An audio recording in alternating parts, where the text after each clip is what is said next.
Since 2009, it has been our goal to support, promote, engage, and inspire the arts community by igniting the ghost light that shines on the stages of the up-and-coming, the unsung heroes, the brilliant writers, and the dynamic designers.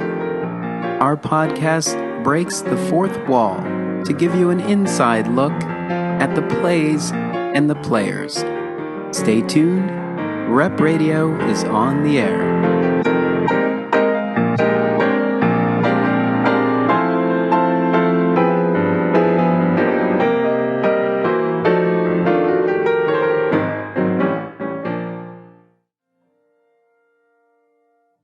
Welcome to Rep Radio. I'm your host, Darnell Radford, and today I am once again at Plays and Players Theater with 1812 Productions, and I'm here to talk about Happy Birthday.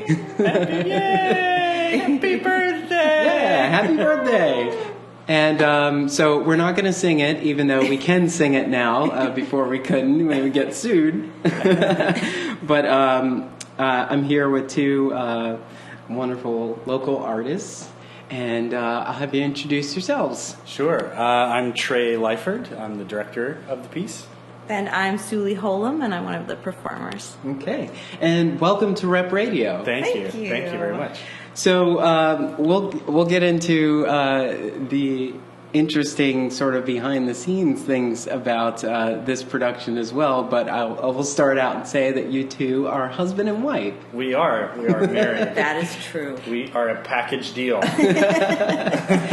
How long have you been married? Since 2001, so 16 years, something like that. But we've been together. We've been together since '96. Yep. Oh yeah. wow! So we've been together for quite some time. Yeah.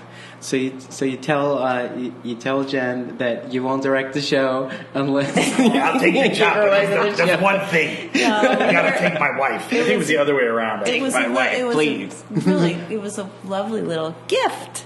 Stick with the theme, because we just moved back to Philly after being gone for quite a long time, and it was such a treat that Jen thought of us for this project, and that we knew that it would be waiting for us when we got here. Well, that's great. Yeah, it's really nice. Where were you before you came back? We were in Brooklyn for about 17 years. Is that right? Okay. Something like that. Yeah.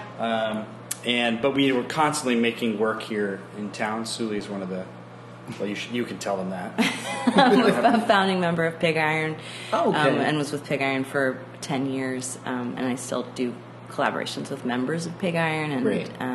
We both teach at the Pig Iron School, and I've come down to. It's always been wonderful to come to Philadelphia because I get to do such a wide range of things. So the last piece we did here was Doll's House at Fringe Arts. Mm-hmm. That was 2 years ago, and at the same time I was working on a piece called A Fierce Kind of Love, which was a play that I wrote with the Institute on Disabilities at Temple, and that was a 4-year project. So yeah, our roots have definitely remained here in Philadelphia, but now we live here full time, which is really exciting. Yeah. Well, great. Welcome back to the 6th Borough. Thank you. Thank you so much. No, I know we hate being called the 6th Borough. So we're here to talk about Happy Birthday, and when I got the press release and I saw the picture, I saw the press photo of Jen Childs as the maid. I said, okay, forget it. Yeah. Say no more. Yeah, absolutely.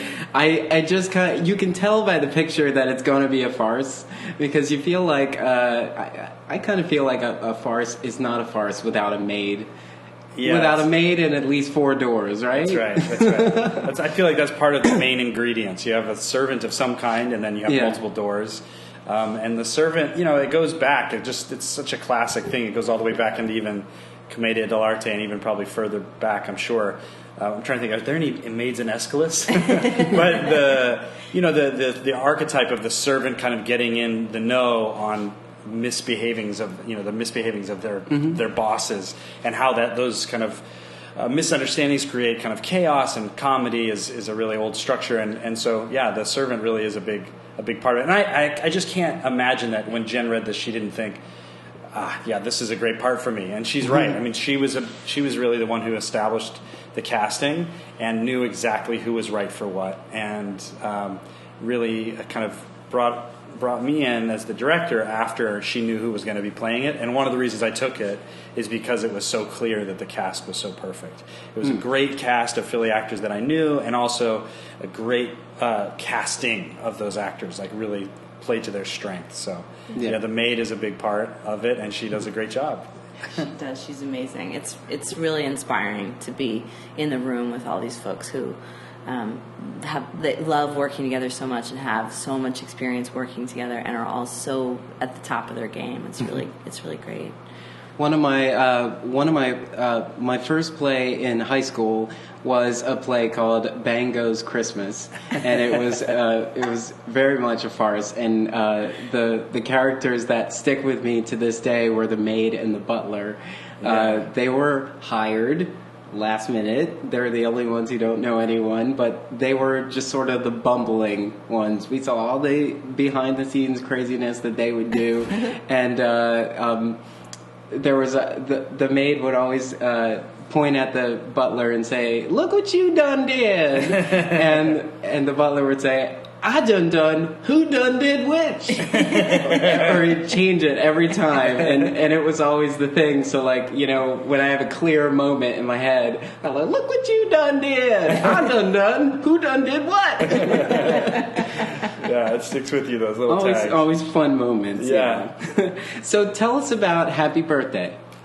Well, it's a farce. It's based on a French farce, and was kind of by a guy named Mark Camilletti, who also wrote Boing Boing. Boing Boing.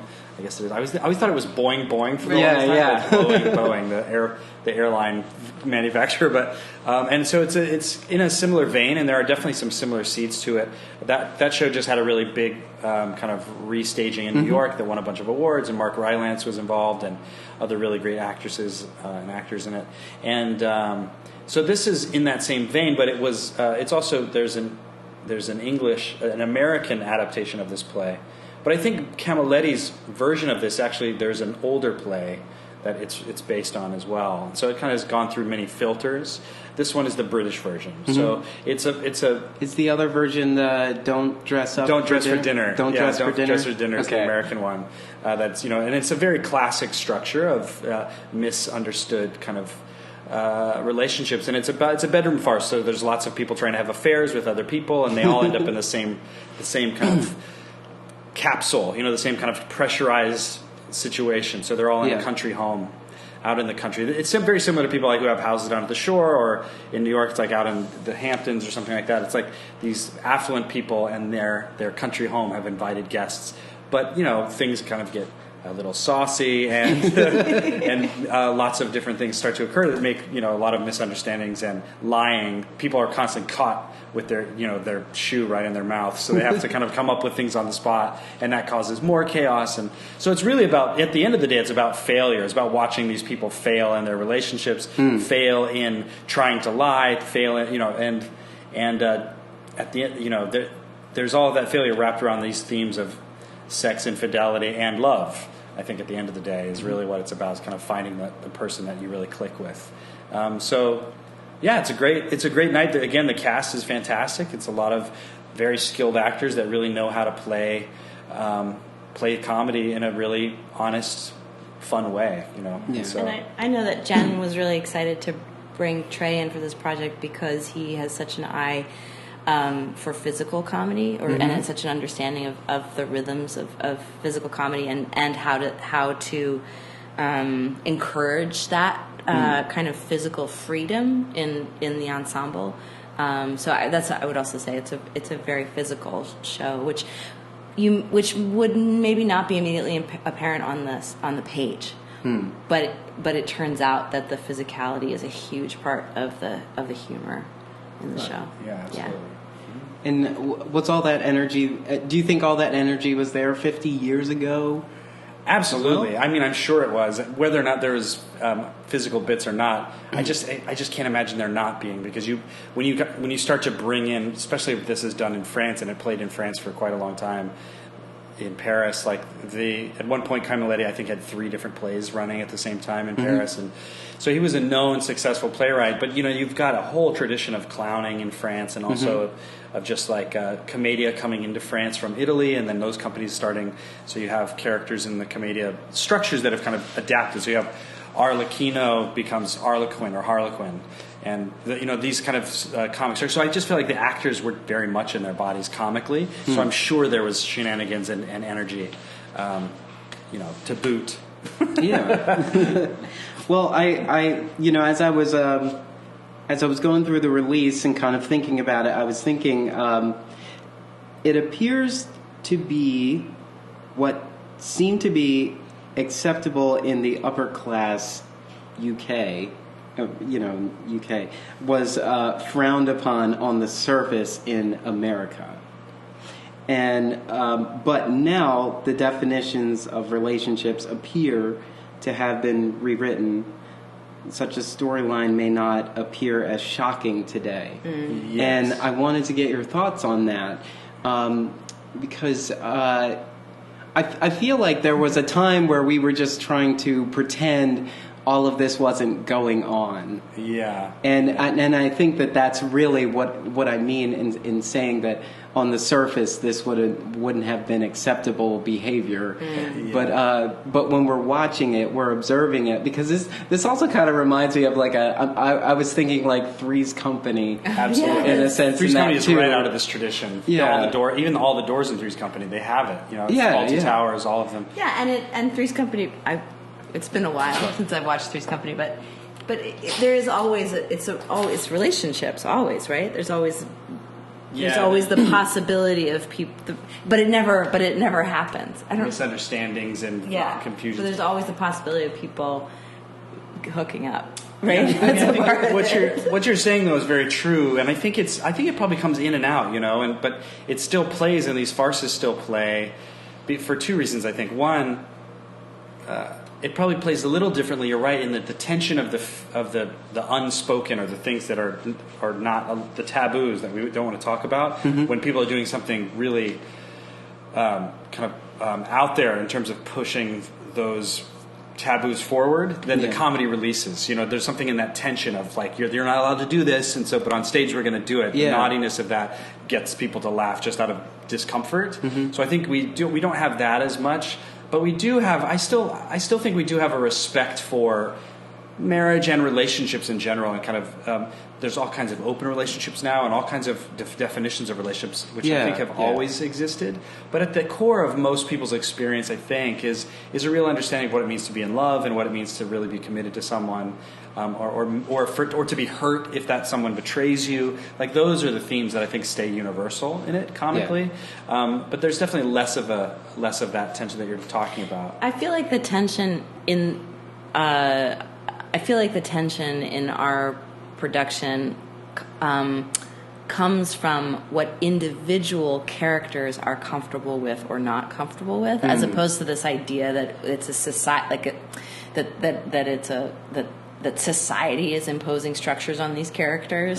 It's more, and that's built into the piece, right? Because the 2 guys they say they're, he's my oldest friend, so that ups the ante if you betray your, so I think the laughs will come, that the laughs come with the audience recognizing these people on stage, and relating to these people and thinking, oh, what would I do in that situation, as opposed to that reaction of like, oh, this is really inappropriate, but more like, oh yeah, I could totally see myself getting into that, or I know someone who would have gotten themselves in, or something. I don't know. Does that make sense? That it's not. There's nothing hot. There's nothing lofty or elevated about the situation. It's very. It's very. Well, I think it's interesting because your character plays the mistress. Yes. Brigit, and I think there was a time where we would maybe observe this from one side of the story, where if we're looking at you as a mistress, in another story we're thinking of you as a bad person, or the one that we're not going to have any kind of, we're not going to find any sort of way to relate to or understand. But I was thinking of stories like I've been on this movie kick, and I was thinking about a couple of movies the other day in a previous interview, and I remember there was a movie called Analyze This. With Billy Crystal and Robert De Niro. Yeah, and Billy Crystal plays his like a sort of emergency shrink or something, and he has Robert De Niro is playing typical kind of mob-esque kind of character, and he says he's like, so the other night I was in bed with my mistress, and he's like, what, you have a mistress? And he's like, what? He's like yeah, I was in bed with my mistress. He's like, but aren't you married? And he says something like she kisses my kids with that mouth. Basically, but the way he said it was kind of like, I can't kiss my wife, she kisses my kids. And but it was kind of vulgar in a way, but he was kind of saying he holds his wife in this with this different level of esteem or respect or something. There's just something he can't ask of his wife that he has to go to a mistress for. Right. And it's like that brings up a question too. It's like, if you went so far to get married, how did you not have the conversations to make sure that your needs were met on both sides? Yeah. But the way he said that, it was funny, but it always stuck with me, and it made me think. It was like, oh, so he's not a bad guy. They're not bad people. They just have this interesting way of understanding where people fit in situations, and it's. I mean, I think at the end of the day, I think people do whatever justifying they need to do the thing they want to do. Yeah. So if they want to have a mistress or they want to have a lover, that they're gonna come up with any kind of emotional language that allows them to kind of break those rules. But one of the challenges of being married, I think this is maybe what you mentioned. Well, the backstage thing, but the show is 3 different married couples that are working on this together. Sully and I, and then Greg and Susie, and then Scott and Jen. And there are things that you have to keep in check when you're in those kinds of relationships. And so, but at the same time, seeing how people justify their actions is a very human thing that people really need. Affection, and they need love. So we've had a lot of conversations about, like, why would you do this? What do you get out of this choice? And how does that kind of tell us a little bit more about your married relationship? Yeah, and that people don't always make the best decisions for themselves. That's a big when you're working on any play. I feel like all actors come up against these moments in rehearsal where they're like, I just don't believe my character would do. It just doesn't make any sense. Why is my character doing this? And then you have to take a step back and remember, oh, right, people make bad decisions all the time, right? There's something that you want, and then the way that you go about trying to get it is totally self-destructive, or that it'll backfire on you.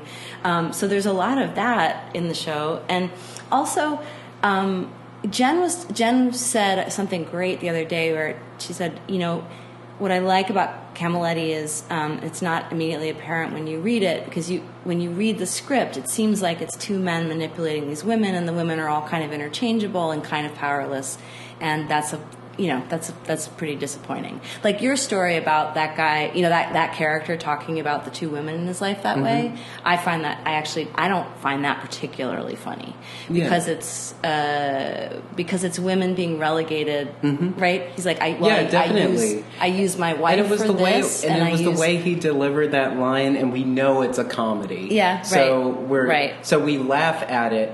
But I think that's also why it stuck with me, because I was like, there's something deeper going on here. Yeah. For him to actually have that thought process going on in his head. Yeah. And so what's really fun, from a, we're not talking about like major feminism here, but from a feminist perspective or a female perspective, the fact that the 3 female characters in this play are all they're all forces to be reckoned with, and they're three very different forces that move the men in the play in very different ways. So that in the end, it does end up, I think, being a very satisfying comic experience that doesn't have any of that residual, like, ugh, you know. And when you said that about the mistress, I'm like, yeah. Well, what's fun about this is there would be one way of playing that character, because it's a stock role, as kind of a vacuum, as kind of just dumb.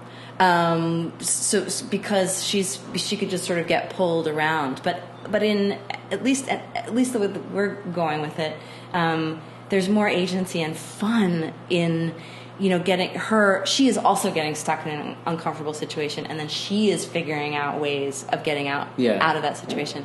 And Jen and I have been having a lot of fun realizing that our two characters, who are both named Brigit, are actually a team. We're a very unlikely team. Yeah. And that's been really fun. And Trey's been encouraging us to play. Well, it's also a thought to think that the fact that there's a lot of cover up kind of says that there is this fear of the power of the women. Yeah, absolutely. Because they're, you know, trying to make sure that these realities are not revealed. Yeah, I mean, we talked a lot about that in rehearsal as well, and I think the example I kept using was Charlie Chaplin or even Buster Keaton. Those classic clowns, they always had a heavy. They have a big dude with a giant mustache with, like, a lot of dark circles around his eyes, who's kind of like, you know, the police officer or the madman, guy who's really angry at the tramp or something. And those figures are super important, and so you have the kind of structural things that they provide. It's kind of like the straight man, in terms of like comic straight man, that you have like the person to butt up against and cause chaos around, and it's a very classic structure. And I think what's fun about this play is that that figure changes depending on the scene. So it might be one character at one scene where they really are there as the impetus for the stress. Like, what are you doing? You know, and then that causes the other person to kind of spin out and do stupid things. But in the next scene, that person who was doing stupid things may be the pressure for somebody else. And so there's this real kind of round robin of who's the straight man, who's the goofy one. And I think that allows for people to have a good time, both performing it and for the audience to kind of always be a little bit behind what comically is going to happen, both because of the plot being so complicated, but also just, you know, these actors being able to surprise people with their choices. So you talked about, what was the term you used when you were talking about the two sides of your character that you... The countermask. Yeah, so that you establish your character, you know, just the main engine of who your character is, and then there'll be a scene where you get revealed the other side of that person, which is really fun. And it's not all structures invite that for all characters, but actually this play does that, which makes it, I think, really authentically an ensemble show. Yeah. It's certainly not even in terms of how many lines people have to learn. There's definitely people in the show who are carrying an enormous amount of material and doing an excellent job, and those of us who don't have to be so concerned about that. But yeah, I think in terms of the structure, that everyone gets that turn, which is also satisfying. Absolutely. Yeah. What's the pace like? Well, that's what we're in conversation. We just had our first performance last night, and we're continuing to have previews this week. And that's actually something we've been discussing the whole time. The pace in farce in general, but also just in comedy, pace is a major part of how it functions. And marrying pace with naturalistic thought patterns and processes and beats and pauses and things like that is a struggle. I mean, as an actor myself, like, I understand what that internal journey is of, like, finding moments, but then there's also from the outside that what we call the rhythm of fun, which is just something that exists, but also something that I talked a lot about with a teacher named Chris Bays, who works out of Yale and the city, teaches a lot of clown and commedia stuff and just comedy, physical theater stuff, and he uses this term a lot about the speed of fun, and there really is a difference. There really is a difference when things start to happen quickly, both for the actors to be surprised by and also the audience. But, you know, when things happen to you and you're not ready for them, you just act ridiculous. You do stupid things. It's kind of like if something like a mouse jumps out at you or whatever, somebody startles you coming around the corner, and you didn't expect them coming around the corner. Your body loses its control. You're like you lose your ability to kind of be everything to be constructed, and that's the place that we want to be in more and more. We want to see these people kind of fumbling over themselves. We want to see them. We want to see them fail and be idiots. One, because it's funny to laugh at people, but also we relate to that. We really have like I see my human condition in that situation. Yeah. Cool. Yeah. When did the rehearsals begin? April 3rd. April 3rd? Yeah, so about 3 weeks so ago. not too long ago. No, it's fast. It's quick, and they were right on it. People are really, you have to dig in fast. And Trey and I are both coming. We've been making our own work. And both. I mean, I just came off of a process that was 4 years of off and on tinkering on something. You know. So it's good. It's fun to launch into, but it's a new. You don't have much room to explore as much as you'd like. You kind of have to like make some choices. You have to trust your gut, and you have to be very bold. Yeah. But there's got to be some fun moments in those 3 weeks. Oh yeah. Definitely. I mean, you're just making the stuff that makes you laugh right away, and again, this cast has the skills to just kind of be. But really, my goal all along has been to stay out of the way, to kind of give them some assistance where it's needed, and then mostly stay out of the way while they do their work, because they have a lot to bring to the table. He really has done that. And I do that. I mean, I was thinking that too, because I'm like, look at the bios of this cast. I mean, any Philadelphian who comes to experience, and you all should come. You have your tickets already, right? I'm talking to you, right? You, right there. Yes, you're listening. You have tickets already. You already know these people, and you're saying like, oh, this is going to be amazing. Yeah. That's what I thought when I heard the cast. I was like, whoa. Yeah. But what's even more fantastic, again, like I said, is that it just fits the muscles of each of these actors in such a great way. You have the kind of like perfect physical timing and kind of great understanding of kind of a working class perspective that Jen kind of really brings to a lot of work. You have the kind of anxiety and power of Scott. You have the elegance and kind of strength of Greg. You have the beauty and kind of high society quality that kind of Susie can carry. She's sort of elegant and looking, and Sully has just like a real playful, bizarre take on things, while at the same time being very sexy. And everybody's sexy. Everybody's sexy in their ways in this thing. But it's just kind of each person. Did you hear that? Your husband. I said thank you. You guys got to see the show. Everybody is sexy, and I think that's part of it. People you get a little kick out of seeing things that you shouldn't do. But it's that's kind of been really fun to kind of get to learn from people's process. What's the car ride home for you two like? That is a good one, and we have rehearsal now, so we should end on this one. But that's a weird question to end on. No, it's a good one. It's a good question. Well, I'll squeeze one more in. Yes, go for it. Yeah. Okay. One more in. So Trey and I worked together before, as mostly, but usually as actors together and stuff, which we've really, really loved. And this was a new configuration. And you've directed me before. And I directed you, but not in a production situation, in a workshop situation, which was much less pressure and drama school audition situation. Yes, drama school audition situation. And we're like we're from here, but we're just coming back, and so we're a little bit like the new kids in town. So it's been there's been some pressure, and we had to set ground rules for how to talk about rehearsal when we got in the car, because Trey would be so tired and I would be so eager to talk about stuff, and so it took us the full 3 weeks to figure out how to do it. But now we're like, we've got it. Now we've got it down. We're ready. We could do this a million times. No holding back for the car ride. Bring it all out in rehearsal. That's right. And now we can unwind to some nice music. Yes, I've started knitting. I've started bringing knitting to the car. Actually, literally. Great. So my final question: what do you hope an audience will take away from this production? I think like any show, I want them to leave the room.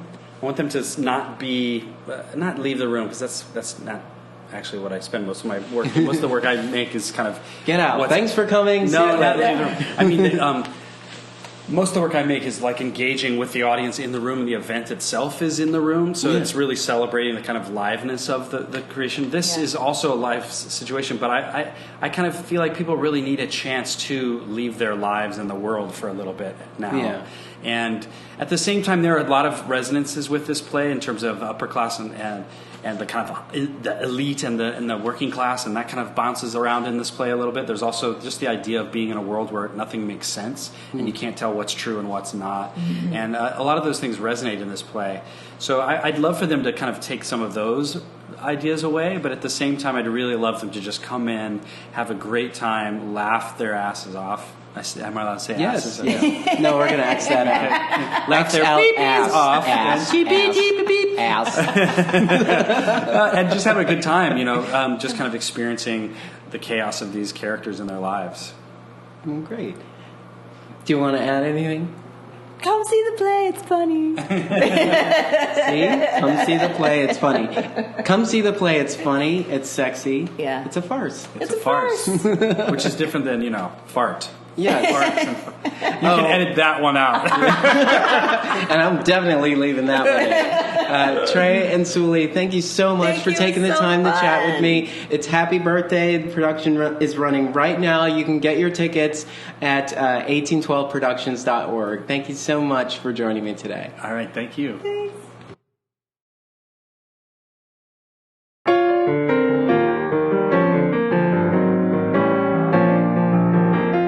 Rep Radio is inspired by our community and listeners like you. Our operation is a fiscally sponsored project of Fractured Atlas. Show your support by making a tax-deductible contribution at repradio.org/support. To join our team or communicate with us, drop us a line at repradio.org. Stay tuned. Rep Radio is on the air.